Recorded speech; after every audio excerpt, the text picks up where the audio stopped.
Hello friends, knowledge by Yash Kumar में आपका हार्दिक स्वागत है। वेलकम। तो फ्रेंड्स, आज से हम एक नया चैप्टर स्टार्ट करने वाले हैं जो कि है डाइजेशन एंड एब्जॉर्प्शन, मतलब पाचन एवं शोषण। तो वीडियो स्टार्ट करने से पहले मैं आपको बता दूं, अगर आपको वीडियो अच्छी लगी तो लाइक करें, चैनल को सब्सक्राइब करें और लाइक करें, वीडियो को शेयर करें और बेल आइकन को हिट कर दें। तो वीडियो स्टार्ट करते हैं। चैप्टर 16 जो कि है डाइजेशन एंड एब्जॉर्प्शन, पाचन एवं अवशोषण। तो इस लेक्चर में हमें पढ़ना है कि जो पाचन यानी डाइजेशन कैसे होता है और एब्जॉर्प्शन कैसे होता है। तो डाइजेशन का मतलब क्या होता है? पाचन मतलब digestion. What is the meaning of digestion? तो डाइजेशन का मतलब है जो कॉम्प्लेक्स सब्सटेंस है, कॉम्प्लेक्स सब्सटेंस है, मतलब जो कॉम्प्लेक्स सब्सटेंस है, मतलब जो जटिल पदार्थ हैं जैसे स्टार्च वगैरह, जो जटिल अणु हैं उनको सिंपलर एब्जॉर्बेबल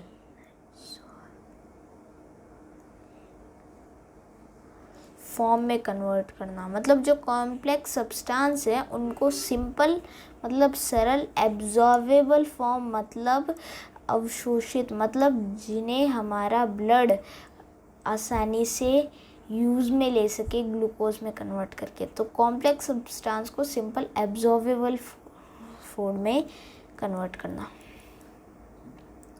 ठीक है, नेक्स्ट बात करते हैं न्यूट्रिशन की। न्यूट्रिशन मतलब पोषण। पोषण क्या होता है? पोषण होता है कि जो हमारे जो बॉडी है उसके जो मुख्य मेजर कंपोनेंट्स हैं वो है कार्बोहाइड्रेट और लिपिड है। लिपिड मतलब वसा। कार्बोहाइड्रेट क्या करता है? हमें एनर्जी देता है। लिपिड भी एनर्जी देते हैं, पर कार्बोहाइड्रेट जल्दी एनर्जी देते हैं और लिपिड से हमें एनर्जी जल्दी ज़्यादा मिलती है। मतलब कार्बोहाइड्रेट से हमें एनर्जी है, कार्बोहाइड्रेट से हमें 4.1 किलो कैलोरी ऊर्जा मिलती है। 4.1। जो कार्बोहाइड्रेट जो होता है, 1 ग्राम कार्बोहाइड्रेट से हमें कितनी एनर्जी मिलती है? 4.1 किलो कैलोरी ऊर्जा। और 1 ग्राम लिपिड जो होते हैं उनसे हमें कितनी एनर्जी मिलती है? 9.30।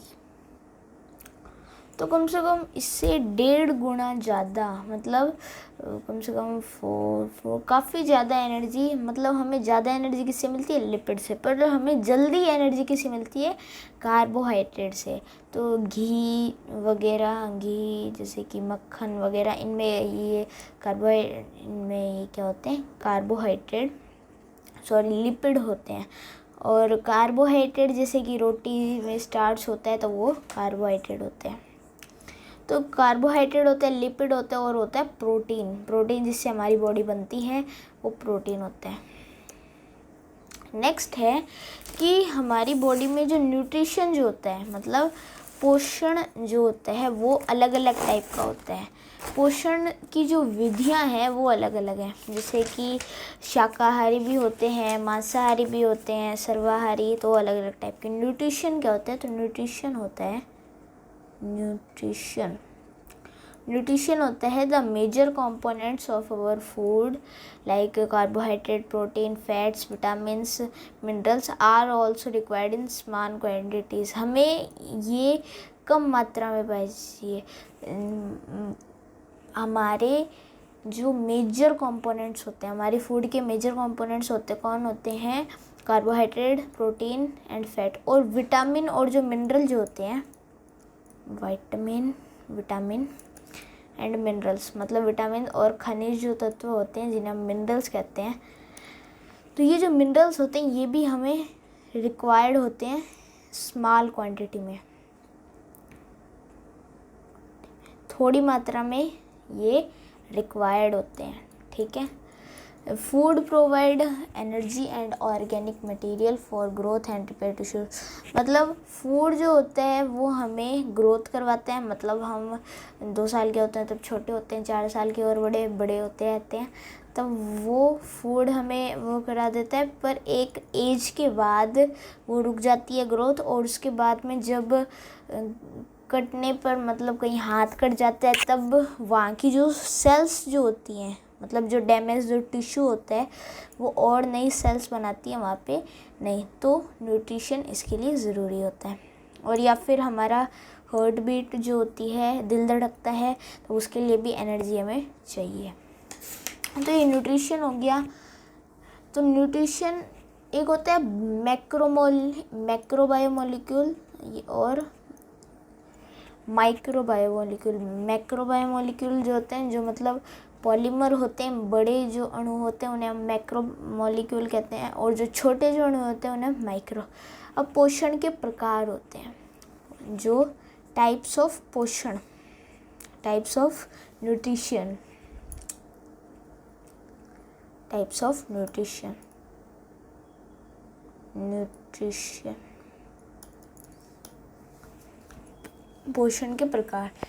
तो पोषण के आधार पर जो सारे जीव हैं वो 2 भागों में डिवाइड किए हुए हैं। पहला होता है स्वपोषी, जिसे हम कहते हैं ऑटोट्रॉफ, ऑटोट्रॉफ, और दूसरा होता है परपोषी, मतलब हेटेरोट्रॉफ। Autotroph and heterotroph.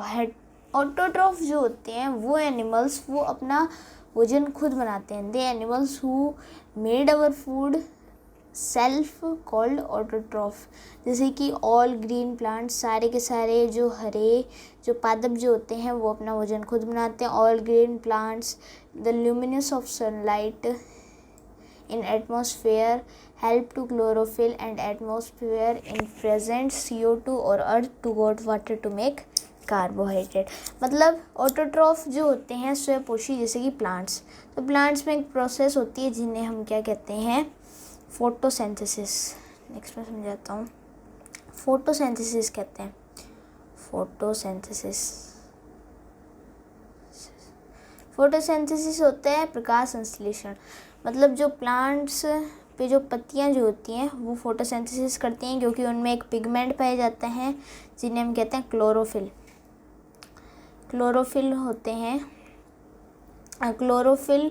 तो वो क्या करते हैं, फोटोसिंथेसिस में होता है कि 6 CO2 प्लस 12 है H2O, 6 CO2 2O C6, एक सेकेंड में बताऊँ क्या, 6 CO2 plus 12 H2O gives C6H12O6 plus 6H2O plus 6O2 plus 6O2। मतलब 6, मतलब कि जो क्लोरोफिल फोटोसिंथेसिस प्रोसेस में प्लांट्स जो होते हैं, प्लांट्स क्या करते हैं, क्लोरोफिल लेते हैं, और जो सनलाइट जो होती है, सनलाइट लेते हैं, सन से सनलाइट मिलेगी, और उस दौरान वो एक प्रोसेस करेंगे, जो नीचे से मतलब रूट हैं, रूट से वो पानी लेंगे और कार्बन डाइऑक्साइड लेंगे। कार्बन डाइऑक्साइड लेने के बाद उन जो लीफ होती है उनके ऊपर पोर्स होते हैं छोटे छोटे, उन्हें कहते हैं स्टोमेटा। स्टोमेटा हेल्प करते हैं गैसियस एक्सचेंज, ऑक्सीजन लेना है, कब CO2 लेना है। कार्बन डाइऑक्साइड प्लांट्स जब लेते हैं जब वो फोटोसिंथेसिस करते हैं। जब फोटोसिंथेसिस करते हैं मतलब सुबह के टाइम में वो कार्बन डाइऑक्साइड रहते हैं, और रात के टाइम में वो भी ऑक्सीजन लेते हैं। तो 6 CO2 कार्बन लेते हैं प्लस 12 H2O, मतलब नीचे से पानी लेते हैं। तब इससे क्या बन जाता है, C6H12O6, इसे क्या कहते हैं, ग्लूकोज प्लस 6 H2O, थोड़ा सा पानी बचता है, वो बाहर निकल जाता है, जैसे ओस की बूंदे लीफ पर रहती हैं, और 6O2 मतलब ऑक्सीजन आती है वो बाहर निकाल देते हैं। ये होती है फोटोसिंथेसिस। और दूसरा कौन सा टाइप है, हेट्रोट्रॉफ।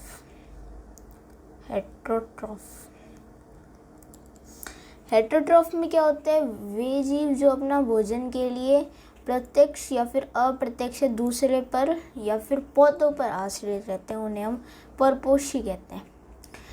प्रत्यक्ष और अप्रत्यक्ष मतलब डायरेक्ट और इनडायरेक्ट। डायरेक्ट और इनडायरेक्ट मतलब जैसे कि ये प्लांट है कोई भी प्लांट है, तब इसको कौन खाता है, शिप। भेड़ खाती है या फिर बकरी खाती है, तो इस प्लांट को शिप खाता है। और शिप या फिर बकरी को कौन खाता है, मान लो लॉयन खाता है। या फिर इसको खाता है हिरण खा लिया। और हिरण को किसने खा लिया, शेर ने। अरे इंग्लिश में लिख लेता हूँ, लॉयन ने। इस शिप को किसने खाया, हिरण, डियर ने खाया। अब डियर को किसने खाया, लॉयन ने। तो मतलब ये तो इसको प्रत्यक्ष रूप से खा रहे हैं, प्लांट्स पे ये प्रत्यक्ष रूप से आश्रित हैं। और अगर हिरण क्या हुए, और इसलिए जो और हिरण को इसने खाया, लॉयन ने, तो लॉयन भी अप्रत्यक्ष रूप से इस पे क्या है, डायरेक्ट है। मतलब हिरण को मान लो न्यूट्रिशन नहीं मिलेगा, तब ये क्या होएगा, इसकी डेथ हो जाएगी। तो उसके बाद में मतलब इसकी डेथ हो जाएगी, तो लॉयन क्या खाएगा, लॉयन भी कुछ नहीं खा पाएगा। तो इसलिए डायरेक्ट और इनडायरेक्ट रूप से ये दोनों किस पे डिपेंड रहते हैं, प्लांट्स पे डिपेंड रहते हैं। उन्हें हम क्या कहते हैं, परपोषी। अब इस परपोषी के भी टाइप हैं। परपोषी जो होते हैं वो अलग अलग टाइप से अपना न्यूट्रिशन होते हैं। कुछ परपोषी होते हैं, उन्हें हम कहते हैं हर्बीवोर। कुछ होते हैं वो कार्निवोर होते हैं, कुछ ओमनिवोर होते हैं। तो उनके बारे में पढ़ते हैं। सबसे पहले होता है हर्बीवोर। 3 टाइप्स में फिगर आउट होते हैं। शाकाहारी यानी हर्बीवोर।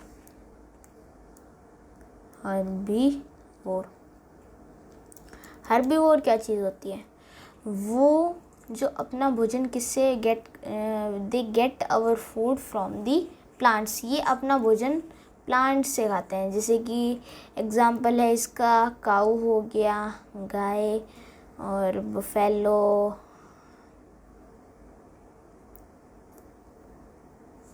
बफेलो भैंस, और हिरण, डियर, बकरी, गोट, तो एक्सेट्रा। ये जो एग्जांपल है, ये जो रूमिनेट कैटल्स हैं जो कि सेल्यूज में अपना डाइजेशन करते हैं, मतलब ये जो भी खाते हैं पत्ते वगैरह, घास वगैरह, ये सेल्यूज में होते हैं, ठीक है। सेकेंड है मांसाहारी मतलब कार्निवोर। कार्निवोर क्या खाते हैं, वो अपना भोजन शाकाहारी जंतु होते हैं ना, उनको उनके मांस से प्राप्त करते हैं। ये अपना भोजन शाकाहारी जंतुओं के मांस से प्राप्त करते हैं। दे get our food from the, मतलब ये किस पे डिपेंड है, कार्निवोर हर्बीवोर पर डिपेंड है। और हर्बीवोर किस पे डिपेंड है, प्लांट्स पर डिपेंड है, ठीक है। दे get our food from the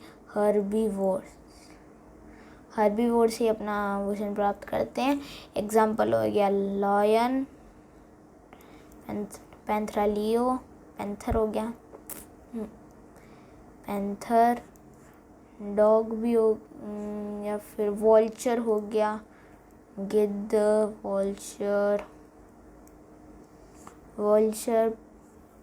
lion, tiger, panther भी हो गया, टाइगर हो गया, और ईगल भी हो गया, बाज, चील। तो ये कार्निवोर के एग्जांपल। नेक्स्ट है ओमनीवोर। ओमनीवोर क्या होते हैं, जो शाकाहारी भी होते हैं और मांसाहारी भी होते हैं। मतलब जो अपना भोजन कार्निवोर, मतलब वो दोनों टाइप से होते हैं, मतलब शाकाहारी भी होते हैं और कार्निवोर भी होते हैं। मतलब हर्बीवोर भी होते हैं, कार्निवोर भी होते हैं, वो दोनों टाइप से होते हैं। मतलब वो मांस भी खाते हैं और पेड़ पौधे पत्तियाँ भी खाते हैं। जैसे कि ये अपना भोजन जंतुओं के मांस और पौधों दोनों से प्राप्त करते हैं। ये दोनों से प्राप्त करते हैं। इनके एग्जाम्पल जैसे कि they animal who flesh of animal and both plant to accept our food. Example इसका हो गया ह्यूमन बीइंग, मानव, ये भी हम वगैरह, तो ये भी ओमनिवोर होते हैं। डॉग, मानव ओमनिवोर होते हैं। डॉग मतलब कुत्ता। बैट मतलब चमगादड़। स्पाइडर स्पाइडर मतलब मकड़ी। और कैट रोटी भी खाती है, और वो जो मोडी वगैरह होती है ना, जो पंछी जो होते हैं उनको भी खाती है। कैट, बिल्ली। तो ये होते हैं। अब भोजन लेने के आधार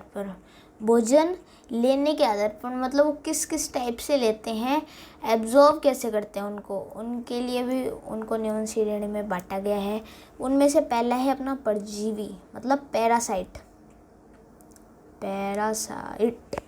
ठीक है। पैरासाइट वो होते हैं जो दूसरे के शरीर पर रह के, वो जीवित जंतु जो माइक्रोब्स होते हैं। माइक्रोब्स भी नहीं, कुछ लिविंग ऑर्गेनिजम्स मतलब कुछ सजीव भी होते हैं, सजीव तो सारी होते हैं। माइक्रोब्स होते हैं कुछ, मतलब उन्हें नग्न आँखों से नहीं देखा जाता, उन्हें माइक्रोस्कोप के लिए देखने की ज़रूरत तो पड़ती है। माइक्रोब्स भी होते हैं पैरासाइट। और कुछ माइक्रोब्स जो कि मतलब मल्टी सेलुलर होते हैं, जैसे कि टेपवर्म, टीनिया सोलिया, तो वो वगैरह। तो पैरासाइट वो होते हैं जो जीवित जंतु के शरीर में रहते हैं और तरल पदार्थों का अवशोषण करते हैं। तरल पदार्थ, ठीक है। तो ये जीवित जंतु के शरीर में रहते हैं, तरल पदार्थों का अवशोषण करते हैं, मतलब जो लिक्विड फॉर्म में जो भी भोजन जो होता है उनका अवशोषण करते हैं। और कुछ परजीवी ऐसे होते हैं जो जिनके शरीर में रहते हैं, उनसे वो क्या करते हैं, अपना भोजन भी प्राप्त करते हैं और उनमें बीमारियां उत्पन्न करते हैं। जैसे कि इनके एग्जाम्पल है एस्केरिस, जैसे कि एक है जोंक, जिसे हम कहते हैं जोंक, या फिर एक एक्टोपैरासाइट होते हैं, शरीर के बाहर रहते हैं। जोंक मतलब सिर के बाल में, सिर पे रह के, ये एक्टोपैरासाइट रह के हमारे शरीर से वो न्यूट्रिशन लेते हैं। टेपवर्म जैसे टीनिया सोलिया, टेपवर्म ये एंडोपैरासाइट होते हैं, जैसे टीनिया सोलिया, टेपवर्म, एस्केरिस, ये एंडोपैरासाइट होते हैं। एंडोपैरासाइट। अब ये पैरासाइट भी दो प्रकार के होते हैं, एक बाह्य परजीवी, एक अंतः परजीवी, मतलब जो शरीर के बाहर रहते हैं और अंदर रहते हैं। उनका एग्जाम्पल जैसे एस्केरिस, टेपवर्म, टीनिया सोलिया। और अंदर जैसे रहते हैं जोंक या फिर टिक्स, जैसे कि वो जो डॉगी होते हैं, डॉगी के ऊपर जो काले से लग जाते हैं, टिक्स कहते हैं, तो वो सारे एक्टोपैरासाइट होते हैं। तो ये हो गया पैरासाइट के बारे में, परजीवी जिन्हें हम कहते हैं। नेक्स्ट है सहजीवी मतलब सिम्बायोटिक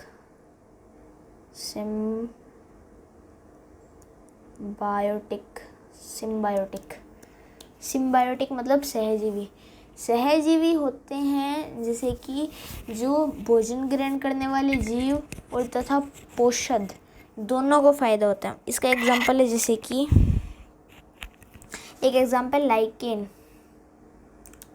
लाइकेन में क्या होता है, एक तो लाइकेन दो जीवों का एक ग्रुप है। इसमें क्या होता है, एक तो होता है शैवाल और एक होता है कवक मतलब फंगस। तो शैवाल तो क्या करता है, फंगस को न्यूट्रिशन देता है, उसको न्यूट्रिशन कराता है, मतलब उसका पालन पोषण, क्योंकि फंगस तो क्या होते हैं, एक तरह से मृतजीवी होते हैं, सड़े गले। तब वो शैवाल तो क्या करेगा, इसको न्यूट्रिशन दे देगा, न्यूट्रिशन देता रहेगा, मतलब इसको एनर्जी दे देगा। और फंगस क्या देगा, जो नाइट्रोजन जो होती है उसकी अलग अलग फॉर्म में उसको कन्वर्ट कर देगा, जैसे कि नाइट्रेट, जैसे कि नाइट्रेट, नाइट्राइट है ना, ammonia.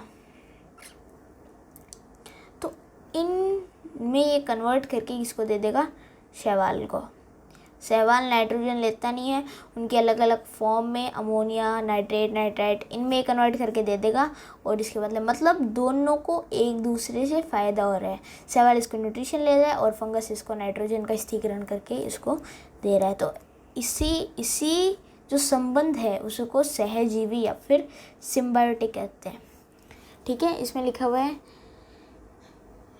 In parasite and host both profit to each other, मतलब दोनों को एक दूसरे से प्रॉफिट होता है। इसमें भोजन ग्रहण करने वाले, भोजन जो ग्रहण करेगा, अब शैवाल के लिए पोषद कौन है? होस्ट, मतलब शैवाल के लिए होस्ट कौन है? फंगस है, मतलब जो इसको एनर्जी NO2 मतलब जो इसका फ़ायदा कर रहा है वो उसके लिए क्या है? होस्ट है। इसके और भी एग्जांपल है, जैसे कि एक हो गया ह्यूमन बॉडी में पाया जाता है इकोलाई बैक्टीरिया,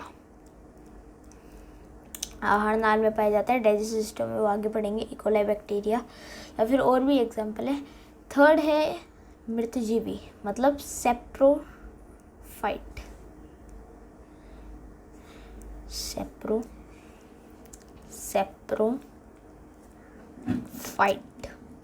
सेप्रोफाइट क्या होता है?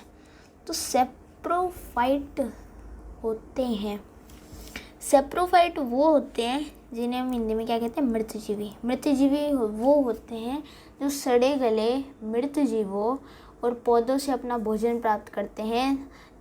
वो डेड और डिकेइंग जो ऑर्गेनिजम्स हैं उनसे अपना भोजन प्राप्त करते हैं, उन्हें हम क्या कहते हैं? मृतजीवी। They get our food from rotten dead and matter, dead and decaying matter, तो दीज आर कॉल्ड सेप्रोट्रॉफ, मृतजीवी इन्हें कहते हैं। ठीक है, एग्जाम्पल है डोमेस्टिक हाउस फ्लाई, मतलब मक्खी जो होती है डोमेस्टिक, वो मक्खी, हाउस फ्लाई जो होती है, हाउस फ्लाई होती है। या फिर इसका एक और एग्जांपल है फंगस, मशरूम भी होते हैं, मशरूम। तो इसके एग्जांपल है किसके? सेप्रोफाइट के। नेक्स्ट है पूर्ण जंतुसम जिसे हम कहते हैं होलोजोइक। ये अपना भोजन तरल या फिर ठोस के रूप में ग्रहण करते हैं। ये अपना भोजन किस में करते हैं? तरल या फिर ठोस मतलब रोटी वगैरह, दाल चावल जो भी है, और तरल मतलब छाछ लस्सी वगैरह। तो ये जनरली ह्यूमन्स ही होते हैं, ठोस भी प्राप्त करते हैं। दे get our food from liquid and solid substance. तो जैसे कि होलोजोइक, जिन्हें हम क्या कहते हैं? Holozoic, HOLOZOIC, holozoic. एग्जाम्पल इसका जैसे कि जनरली ह्यूमन्स ही होते हैं, जनरली ह्यूमन्स इनके एग्जाम्पल होते हैं, मतलब ये पूर्ण जंतुसम में आते हैं, मतलब होलोजोइक।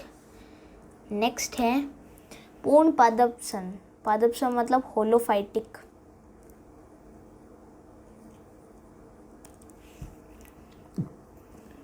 तो इसमें उन जंतुओं को रखा गया जो पौधों के समान अपना भोजन बना सकते हैं, मतलब वो जीव जो पौधों के समान, मतलब पौधे कैसे बनाते हैं? फोटोसिंथेसिस, प्रकाश संश्लेषण करते हैं, वो पौधों के समान अपना भोजन बना सकते हैं। These animals are found in group who made our food similar to plant। तो इसका एग्जाम्पल है जैसे कि अपना यूग्लिना हो गया, यूग्लिना,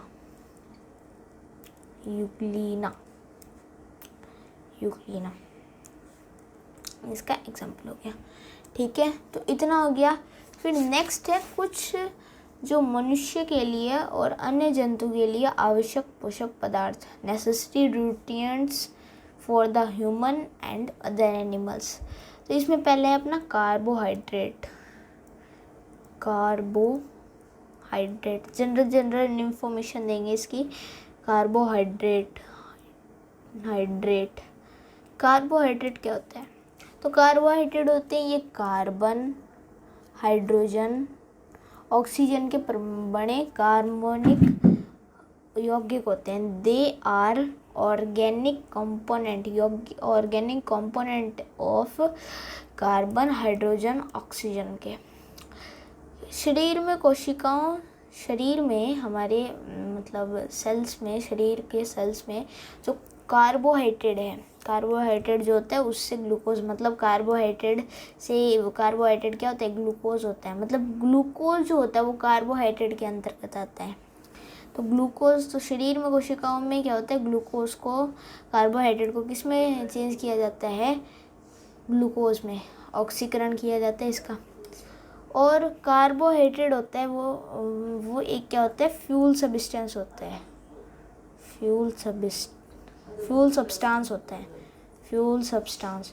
सब्सटेंस होते हैं ईंधन पदार्थ, जलने योग्य ये होते हैं।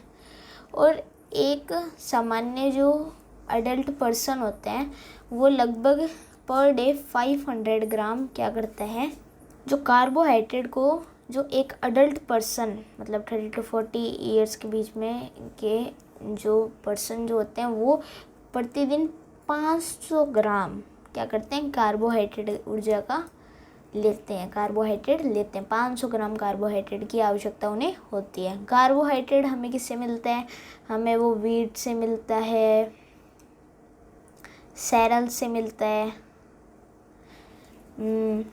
या फिर आलू, पटेटो में स्टार्च होता है, और स्टार्च क्या होता है, कार्बोहाइड्रेट होता है। और हमारी चपाती में भी होता है, चपाती में स्टार्च होता है तो वो एक कार्बोहाइड्रेट ही है, ठीक है। आलू या फिर चीनी शुगर एक कार्बोहाइड्रेट है। तो चीनी शुगर में, या फिर फल, मतलब फल जो होते हैं ना,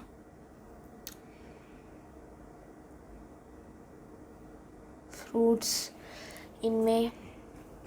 इनसे प्राप्त होता है। और सबसे ज़्यादा कार्बोहाइड्रेट किस में होता है, तो सबसे ज़्यादा कार्बोहाइड्रेट होता है मक्की या फिर मक्का, कॉर्न में। कॉर्न जो भुट्टे जो सेक के जो खाते हैं ना, कॉर्न, उसमें क्या होता है, सबसे ज़्यादा कार्बोहाइड्रेट होता है। तो शरीर के लिए आवश्यक जो ऊर्जा है वो, मतलब शरीर में जो ऊर्जा का जो प्रबंध जो करवाते हैं, मतलब शरीर में ऊर्जा ट्रांसफ़र सप्लाई जो करते हैं, उसमें कम से कम 50 to 75% जो एनर्जी वो कौन देता है, सिर्फ अकेला कार्बोहाइड्रेट देते हैं। कार्बोहाइड्रेट 50 to 75% जो कार्बोहाइड्रेट है वो हमें ऊर्जा प्रदान करवाता है। और शरीर का, मतलब पूरी बॉडी का अगर हम देखें तो 1% पार्ट बनाता है। 1% पार्ट पूरे बॉडी में कार्बोहाइड्रेट से बना हुआ है, कार्बोहाइड्रेट से बना होता है, ठीक है। तो इसमें आप लिख सकते हैं, the carbohydrate is the organic compound of carbon, hydrogen, oxygen in the body cells of 2 oxidation of carbohydrate convert into glucose to get energy. Therefore, this is a fuel substance. A general weight adult person need 500 gram carbohydrate per day. Carbohydrate we found in cereals, potato, sugar, wheat, fruits. The most carbohydrate या फिर matter is corn, सबसे ज़्यादा carbohydrate किस में पाया जाता है, corn मतलब मक्का में।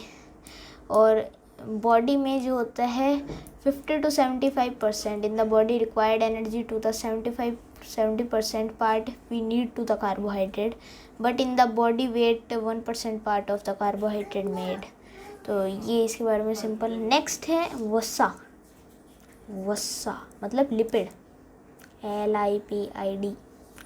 लिपिड्स क्या होते हैं, वसा, तो ये भी क्या होते हैं, कार्बन, हाइड्रोजन, ऑक्सीजन के ऑक्सीडेशन से बने होते हैं। वसा का जो निर्माण जो होता है वो एक अणु ग्लिसरॉल से, मतलब वसा का जो निर्माण जो होता है एक अणु किसका, ग्लिसरॉल,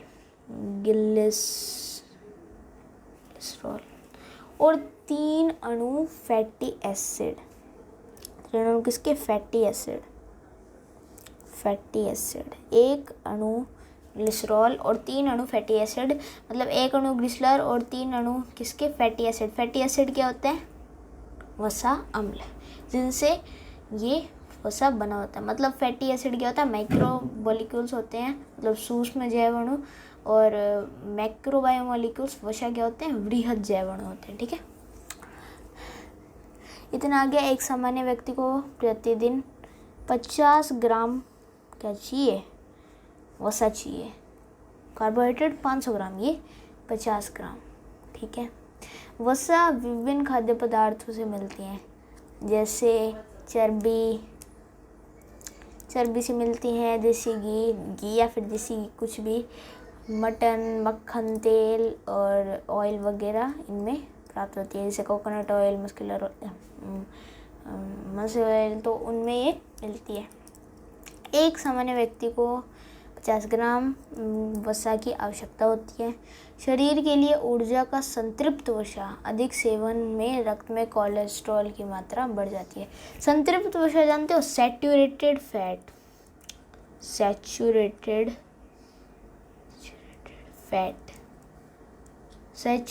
फैट और अनसैचुरेटेड फैट क्या होते हैं। सैचुरेटेड फैट जो हमारे लिए अनसैचुरेटेड फैट जो हमारे लिए हानिकारक नहीं होती, मतलब उसका कोई दुष्प्रभाव नहीं होता, मतलब ज़्यादा खाने से तो सारी चीज़ें हानि कर देंगी, पर ये इतना नहीं होता। पर जो सैचुरेटेड जो फैट होती हैं वो हमारे दिक्कत करती है अगर हमने उसके अधिक सेवन से। संतृप्त वसा मतलब सैचुरेटेड फैट के अधिक सेवन से हमारे रक्त में जो कोलेस्ट्रॉल जो होता है वो बढ़ जाता है। ठीक है, जिससे हृदय संबंधी रोग मतलब हार्ट रिलेटेड जो डिजीज़ होती है उनका खतरा बढ़ जाता है। इसमें आप लिख सकते हो द फैट इज या फिर the lipid is a organic compound of carbon, hydrogen, oxygen, the making of lipids to 1 molecule of glycerol and 3 molecules of fatty acid, therefore there the decomposition we get to glycerol and fatty acid. मतलब जब इनका decomposition हो जाता है तब हमें, मतलब decomposition अपघटन हो जाता है, तब इसे क्या मिलते हैं, हमें डीकम्पोजिशन हो जाता है, अपघटन हो जाता है, तब इससे हमें 1 अणु ग्लिसरॉल प्राप्त होता है और 3 अणु क्या होते हैं, फैटी एसिड प्राप्त होते हैं। ठीक है, lipids are receive to material like plants, ghee, Indian oil, देसी मतलब country Indian oil, fat, pea, butter. A normal person have per day need 50 gram of fat in the body, required energy 10 to 20% part of lipid। मतलब हमारे body में energy provide का कितना काम fat करती है, तो 10 से 20% कौन एनर्जी प्रोवाइड कराता है, लिपिड। ठीक है, ये हो गया। The more intake of the saturated fat to blood cholesterol percentage in grow by which heart disease risk is rises up। तो ये हो गया किसके बारे में, फैट के बारे में। नेक्स्ट जो होता है वो अपना न्यूक्लिक एसिड है, प्रोटीन जो कि जिससे पूरी की पूरी बॉडी बनी हुई है वो क्या है, प्रोटीन। सारी बॉडी बनी हुई है इससे, प्रोलीन तो वो है हमने से। तो शरीर की वृद्धि मतलब शरीर की ग्रोथ और रिपेयरिंग के लिए प्रोटीन अमीनो एक अति आवश्यक प्राकृतिक बहुलक है। जो प्रोटीन है वो एक क्या है, एक पॉलीमर है मतलब अनेक 100, 200, 400, 500 अमीनो एसिड से मिलकर ये बना हुआ है, कौन, प्रोटीन। और ये किस में हेल्प करता है, शरीर की जो ग्रोथ जो होती है, 5 साल रहेंगे तब छोटे रहेंगे, 10 साल और बढ़ जाएंगे, 20 साल तो और बड़े हो जाएंगे, तो ग्रोथ में ये हेल्प करेगा। और मान लो कहीं लग गई, हाथ कट गया, शरीर की लग गई, तो उसके लिए क्या करेगा ये, मरम्मत मतलब रिपेयरिंग करेगा ये। रिपेयरिंग के लिए प्रोटीन एक अति आवश्यक प्राकृतिक बहुलक है। ठीक है, प्रोटीन का जो निर्माण जो होता है वो अमीनो अम्ल से होता है, पता ही है। और लगभग 20 प्रकार के अमीनो अम्ल पाए जाते हैं। 10 अमीनो अम्ल जो होते हैं वो कौन से होते हैं, एसेंशियल अमीनो एसिड और दर्स अनएसेंशियल अमीनो एसिड, आर्जिनिन और जिनिन ये होते हैं, ठीक है। इन्हीं के बहुलक से प्रोटीन का निर्माण होता है। इन्हीं के ये जो 20 प्रकार के अमीनो अम्ल हैं ना, ये जब मिल जाते हैं, मतलब सारे नहीं मिलते, कुछ प्रोटीन मिल जाते हैं, अलग अलग टाइप के मिलते हैं। वैसे एक अमीनो अम्ल के भी प्रोटीन ही बना होता है, जैसे वैलिन है तो वैलिन का ही प्रोटीन नहीं बना होता। अलग अलग टाइप के अमीनो एसिड मिल के क्या बनाते हैं, प्रोटीन को बनाते हैं। प्रोटीन एक शरीर निर्माणकारी तत्व है, ठीक है। जो प्रोटीन है वो बॉडी मेकिंग सब्सटेंस है और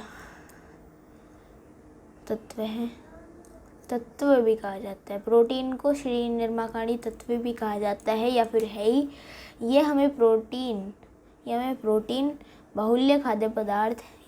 प्रोटीन हमें किस किस से मिलता है, दूध से मिलता है, मतलब मिल्क से मिलता है, दही मतलब कर्ड से मिलता है, अनाज मतलब वीट, सेरल्स, शुष्क फल मतलब ड्राई फ्रूट जो होते हैं ना, पीनट्स या फिर पीनट्स, आमंड, पिस्ताचियो, पिस्ता, आंवला, बादाम, ये सब कुछ ड्राई फ्रूट्स जो होते हैं, ड्राई फ्रूट्स, उनसे हमें ये मिलता है, ठीक है। तो इसके बारे में लिख लेंगे कि एक सामान्य व्यक्ति को प्रतिदिन 70 से 100 ग्राम 70 to 100 ग्राम हमें क्या चाहिए, प्रोटीन चाहिए। जीव शरीर का लगभग, और जो पूरे जो बॉडी जो होती है, जो बॉडी उसका कम से कम 75% पार्ट कौन बनाता है, प्रोटीन बनाता है। 75% पार्ट कौन बनाता है, प्रोटीन। इसके बारे में लिखेंगे the growth and repairing tissue of the body in protein is a urgent natural polymer. The making of protein to amino acid, the protein is make to the is built to the making to the oxidation and condense of amino acid. There are 20 types of amino acid, 10 essential and 10 non-essential.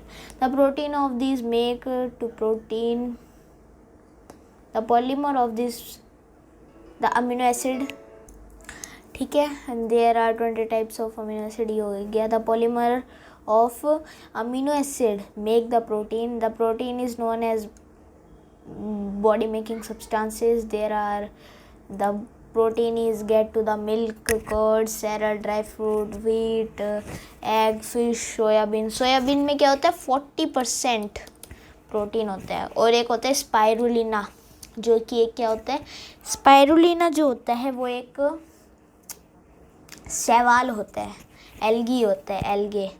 तो वो उसमें क्या होता है, कम से कम 70% होता है। Soybean में भी होता है, और भी बहुत सारे, जैसे एक शैवाल होता है जिसे हम कहते हैं क्लोरेला, उसमें क्या होता है, उसमें भी 60 to 70% क्या होता है, 40% उसमें भी क्या होता है, प्रोटीन होता है। तो काफ़ी, जैसे कि एक फिश है सोयाबीन, और सबसे ज़्यादा किससे मिलता है, क्लोरेला।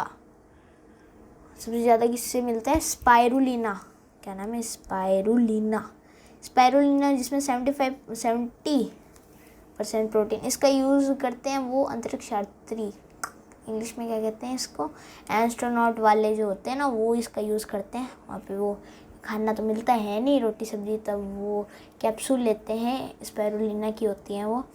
और क्लोरेला जो कि ये क्या होते हैं, दे आर एल्गी होते हैं।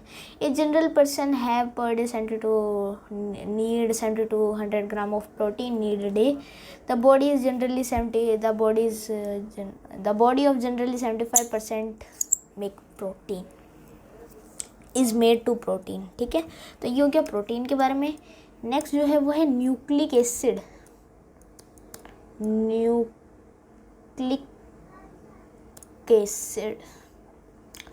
ये जो होते हैं ना, DNA, RNA, deoxy nucleoribose, nucleic acid, ये सारे। न्यूक्लिक अम्ल 2 प्रकार का होता है, एक तो होता है DNA और एक RNA। DNA होता है deoxy ribose nucleic acid, DNA होता है डीऑक्सी राइबोस न्यूक्लिक एसिड। और आरएनए क्या होता है? आरएनए क्या होता है? Ribose nucleic acid. ये होता है डीऑक्सी राइबोस न्यूक्लिक एसिड, ये होता है राइबोस न्यूक्लिक एसिड। तो ये दो टाइप के होते हैं। न्यूक्लिकम दो प्रकार के होते हैं, डीएनए और RNA, deoxy ribose nucleic acid और राइबोस न्यूक्लिक एसिड। इनको बनाने वाली पॉलीमर या फिर इनको बनाने वाली न्यूक्लियोटाइड है। इनको बनाने वाली कौन है? न्यूक्लियोटाइड है। जो न्यूक्लिक अम्ल होते हैं, न्यूक्लिक एसिड जो होते हैं वो किससे बने होते हैं? न्यूक्लिक एसिड बने होते हैं न्यूक्लियोटाइड से। न्यूक्लियोटाइड से क्या बने होते हैं? न्यूक्लिक एसिड बने होते हैं। ठीक है। और ये जो न्यूक्लियोटाइड जो होते हैं वो तीन चीज़ों से बने होते हैं। न्यूक्लियोटाइड जो होते हैं वो तीन चीज़ों से बने होते हैं। एक तो नाइट्रोजन क्षार मतलब नाइट्रोजन बेस। जो न्यूक्लियोटाइड होता है वो तीन चीज़ों से बने होते हैं। एक तो होता है नाइट्रोजन क्षार मतलब नाइट्रोजन बेस। दूसरा इसमें क्या होता है? पेंटोस शर्करा मतलब पेंटोस शुगर, 5 कार्बन वाला शुगर। पेंटोस होता है ना, पेंटोस मतलब 5 कार्बन वाला शुगर, पेंटोस शुगर। और एक होता है इसमें फॉस्फेट ग्रुप, फॉस्फेट का ग्रुप होता है इसमें, फॉस्फेट, इसका फॉस्फेट ग्रुप। ठीक है। ये तीन चीज़ से न्यूक्लियोटाइड बना होता है, वो कि बायोमोलिक्यूल्स में पढ़ेंगे अब, बना होता है। और डीएनए और आरएनए जीवों में आनुवंशिक पदार्थ मतलब जेनेटिक मटेरियल का कार्य करता है। इंग्लिश में होएगा there are 2 types of nucleic acid, DNA deoxy ribose nucleic acid and RNA ribose nucleic acid या फिर अम्ल। Here make the nucleic acid is made to the nucleotide. Nucleotide is made from the nitrogen base, pentose sugar and phosphate group to make. DNA and RNA in the animals work is as a genetic material के रूप में ये काम करते हैं, आनुवंशिक पदार्थ। तो ये हो गया अपना क्या। नेक्स्ट है खनिज लवण यानी मिनरल्स के बारे में आप पढ़ेंगे। मिनरल्स, 5वां क्या है? Minerals, MINERALS। मिनरल्स मतलब खनिज तत्व जो कि मिट्टी में पाए जाते हैं। शरीर में लगभग 20 प्रकार के खनिज तत्व हैं। हमारी बॉडी में कम से कम 20 टाइप के मिनरल्स पाए जाते हैं, बहुत ही थोड़े पाए जाते हैं। हर एक मिनरल कम से कम 0.5, 0.8 या फिर 1% भी बहुत ही ज़्यादा होता है मिनरल्स, बहुत ही कम मात्रा में। जो विटामिन्स हैं और खनिज जो लवण है, मिनरल्स और विटामिन्स हमारे शरीर को चाहिए पर बहुत ही थोड़ी मात्रा में, अल्प मात्रा में चाहिए। तो 20 पहले मिनरल्स पढ़ लेते हैं और फिर जो क्या कहते हैं ये नेक्स्ट विटामिन्स हम नेक्स्ट लेक्चर में पढ़ेंगे। तो मिनरल्स क्या होते हैं? हमारी बॉडी में अप्रॉक्सीमेटली 20 टाइप्स के मिनरल्स पाए जाते हैं। मिनरल साल्ट हम कह सकते हैं, खनिज लवण मतलब मिनरल साल्ट पाए जाते हैं, जो कि हमें विभिन्न खाद्य पदार्थों से मिलते हैं, जैसे दूध, मिल्क, हरी सब्जियां, ग्रीन वेजिटेबल्स, अंडा, एग में मिलते हैं, मछली मतलब फिश में भी मिलते हैं।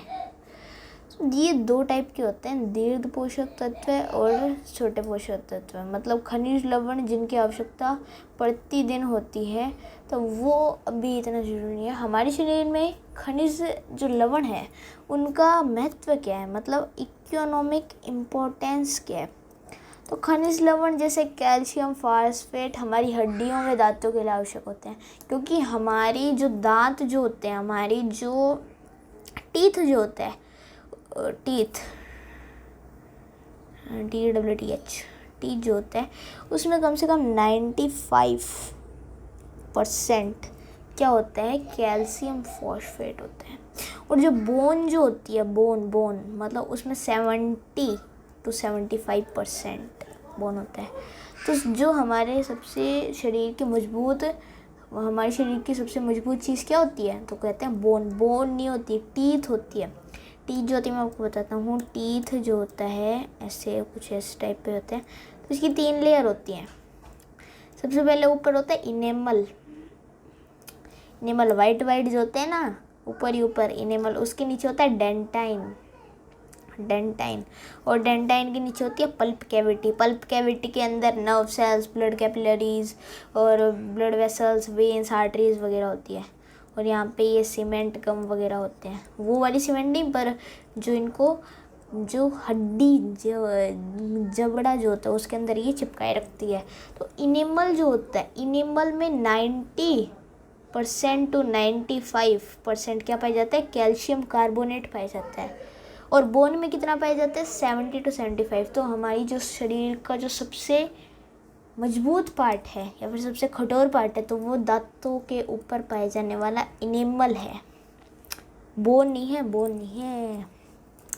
तो कैल्शियम और फास्फेट हमारी हड्डियों में दांतों के लिए आवश्यक होते हैं। ठीक है, हमारे बोन्स और टीथ को क्या बनाते हैं, स्ट्रॉन्ग बनाते हैं। कुछ खनिज लवण जैसे कि पोटेशियम हो गया, कैल्शियम हो गया, जैसे कि पोटेशियम, कैल्शियम, सोडियम, वो क्या करते हैं, हृदय स्पंदन मतलब हार्ट रेट। जब हमारा हृदय कॉन्ट्रैक्ट करता है और रिलैक्स करता है, मतलब धड़कता है, कॉन्ट्रैक्शन और रिलैक्सेशन, तो उसी को हृदय स्पंदन कहते हैं। और पेशी संकुचन मतलब हम हाथ हिलाते हैं, हमारी मसल्स को कॉन्ट्रैक्शन और रिलैक्सेशन करते हैं, उन्हें हम संकुचन। और रुधिर स्कंदन मतलब रक्त का धक्का। जब हमारे खून आने लग जाता है ना, मतलब हमारे शरीर के बाहर कट जाता है तो बाहर खून आने लग जाता है, तो ब्लड क्लॉटिंग हो जाती है, थक्का बन जाता है, तो उसे क्या कहते हैं, रक्त स्कंदन। उसमें ये कुछ हेल्प करते हैं, हेल्प इन हार्ट बीट में करते हैं, मसल कॉन्ट्रैक्शन और ब्लड क्लॉटिंग में हेल्प करते हैं। और कुछ खनिजों जैसे कि मैग्नीशियम, जिंक, कॉपर और कुछ एंजाइम्स के सह घटक होते हैं, मतलब को एंजाइम के रूप में काम करते हैं। Some minerals work in integrate of enzyme या फिर को एंजाइम के रूप में ये काम करते हैं। कुछ खनिज तत्व, कुछ खनिज लवण जैसे कि पोटेशियम, जैसे कि सोडियम हो गया, क्लोरीन हो गया, पोटेशियम हो गया, सोडियम, तो ये अलग अलग टाइप के प्रोटीन। ये अम्ल क्षार को संतुलित, अम्ल क्षार क्या होता है, एसिड बेस, अम्ल क्षार को संतुलित बनाए रखने के लिए सहायता। हमारे शरीर में जो एसिड बेस जो होता है, जो न्यूट्रलाइज करता है बाकी अम्लों को, मतलब हाइड्रोक्लोरिक एसिड वगैरह, एसिड बेस जो होता है वो उनको संतुलित बनाए रखने के लिए में help in balance of acid base के बैलेंस में क्या करते हैं, ये हमारा हेल्प करते हैं। तो ये हो गया किसके बारे में, खनिज तत्व के बारे में। तो नेक्स्ट वीडियो में हम पढ़ेंगे विटामिन के बारे में, विटामिन के types, vitamin B complex, vitamin K, vitamin E, vitamin D, vitamin A, तो इन सब के बारे में पढ़ेंगे। तो वीडियो अच्छी लगी तो लाइक करें, शेयर करें वीडियो को, सब्सक्राइब करें चैनल को और बेल आइकन भी प्रेस कर दें। तो थैंक्स फॉर वॉचिंग।